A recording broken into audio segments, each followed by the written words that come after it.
Thank you for joining us for our monthly webinar series from Local Market Monitor, where we take a closer look at this month's National Economic Outlook, which was written by Local Market Monitor's founder, Ingo Windsor.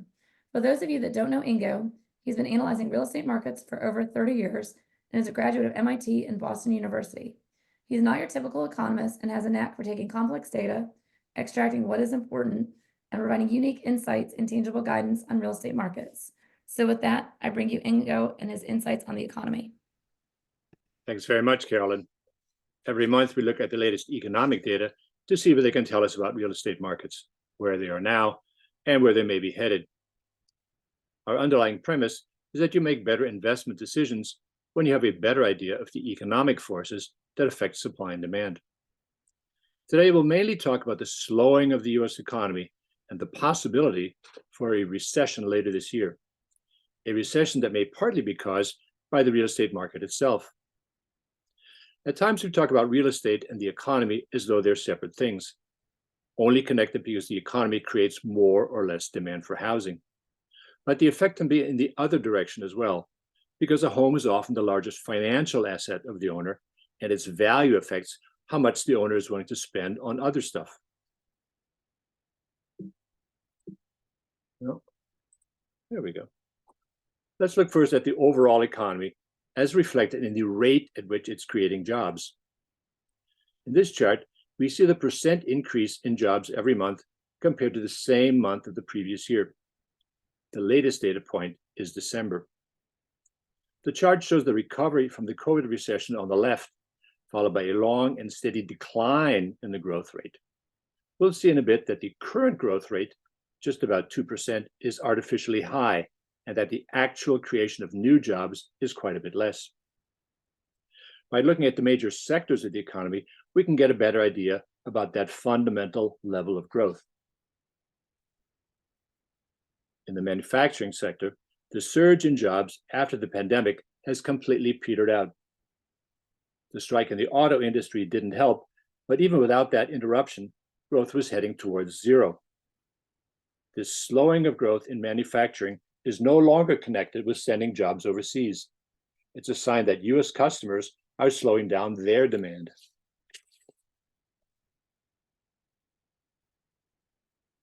In the construction sector, we see good sustained growth, but there are two very disparate aspects to this growth. Hiring for the construction of non-residential buildings, schools, hospitals, data centers, warehouses, and commercial space among them continues strong.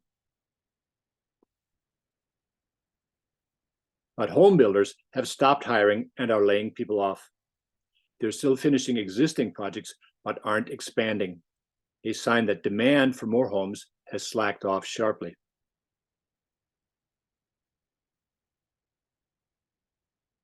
In the finance sector, new hiring has almost crawled to a halt. While in the retail sector, the stagnation of the last several years continues.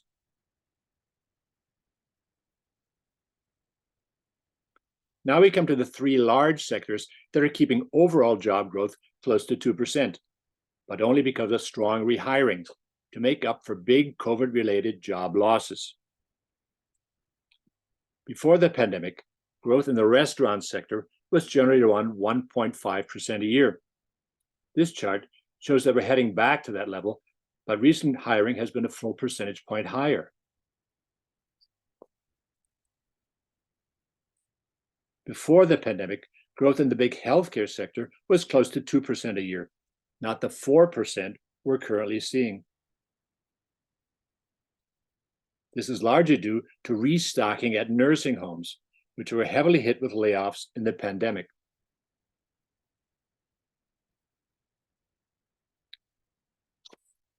Similarly, job growth in the large government sector is currently running at a 3% annual rate. But before the pandemic, in this sector, jobs increased less than 1% a year.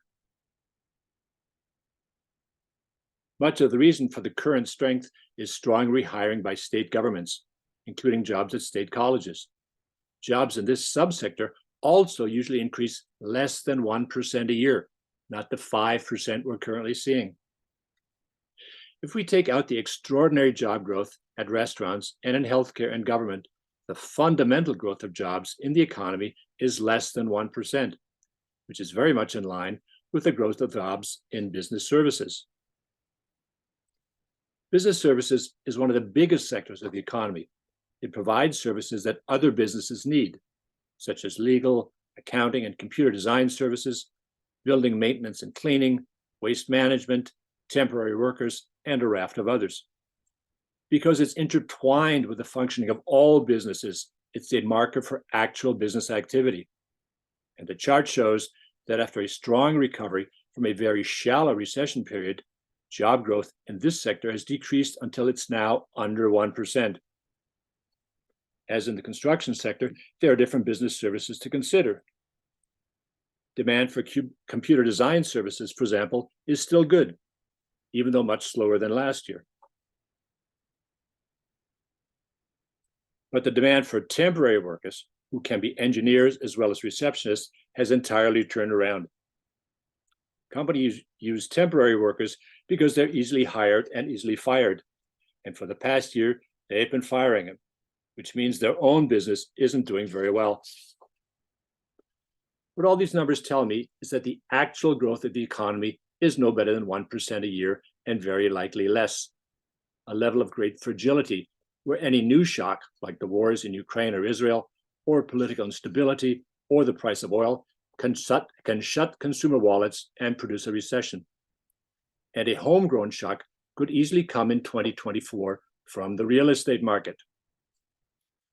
To see why, let's take one step back. 70% of the US economy is consumer spending. When people spend money, the economy does well. When they don't, it doesn't. This chart shows the annual rate at which consumers have been spending after removing the effects of inflation. The red line shows the level of spending in the last 5 years before the pandemic, a fairly steady 3%. In the past year, spending has already been below that level. The high spending we see on the left of the chart in 2021 may be due to spending of stimulus checks or maybe due to the sharp rise in home prices. Let's look at that more closely. Here's a breakdown of the wealth of consumers in 2018 and right now at the end of 2023 in trillions of dollars. This isn't a typical consumer, but all consumers together. For many of them, the value of their home is their main asset. Some also own stocks, and some own other things like bonds, various kinds of investments, and bank accounts. Although the value of all three categories increased in the past 5 years, the biggest increase, from $38 trillion to $59 trillion, was in the value of homes. And this is my crucial worry for the economy. Economic studies over the years, and especially one done by Case-Shiller and Quigley, show that consumers spend more when the value of their home increases and spend less when the value decreases. So it's very likely that consumer spending in the last few years has been artificially boosted by the sharp run-up in home prices. This chart shows the increase in home prices every quarter compared to the same quarter of the previous year. Prices rose sharply starting in 2021, more than 50%, and that surge now seems to have come to an end. So whatever boost in spending was caused by the increase in prices is over. And the danger in 2024 is that home prices, which are now well above affordable levels, begin to decrease, and consumer spending will decrease as well. A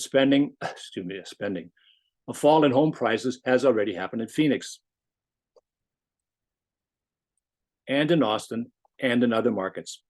If this happens all over the country, it will be the decrease of home values that cuts consumer spending in an already shaky economy, producing another recession. That's it. In this time of uncertainty, it's important for bankers and investors to stay on top of the local economic and real estate developments. Local Market Monitor provides the data and analysis they need with local market reports and investors' metro analysis. Thanks very much for following along. This is our National Economic Outlook. I'm Ingo Windsor.